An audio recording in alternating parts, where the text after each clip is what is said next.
بسم اللہ الرحمن الرحیم انا انزلناہ فی لیلۃ القدر، یقیناً ہم نے اس کو یعنی قرآن مجید کو لیلۃ القدر میں نازل فرمایا ہے۔ وما ادراک ما لیلۃ القدر، تم کیا سمجھتے ہو کہ لیلۃ القدر کیا ہے؟ پھر جواباً خود ارشاد فرماتا ہے لیلۃ القدر خیر من الف شہر، لیلۃ القدر 1000 مہینوں سے بہتر ہے۔ اس ضمن میں نبی اکرم صلی اللہ علیہ وسلم نے ارشاد فرمایا جو اس رات عبادت کرتا ہے اللہ رب العزت اس کو 1000 مہینوں کی عبادت کا ثواب دیتا ہے۔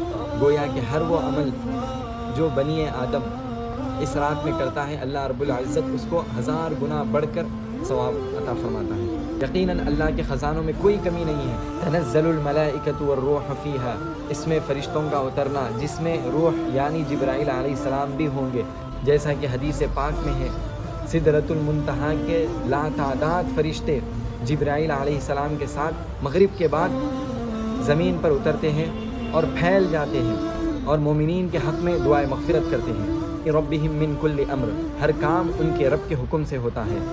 سلام، یہ رات سراسر سلامتی والی ہوتی ہے۔ حتی مطلع الفجر، یہ رات طلوع فجر تک ہوتی ہے۔ اللہ رب العزت ہمیں لیلۃ القدر نصیب فرمائے اور اس میں زیادہ سے زیادہ عبادات کرنے کی توفیق عطا فرمائے اور ہم سب کی بخشش و مغفرت فرمائے۔ آمین بجاہ سید المرسلین۔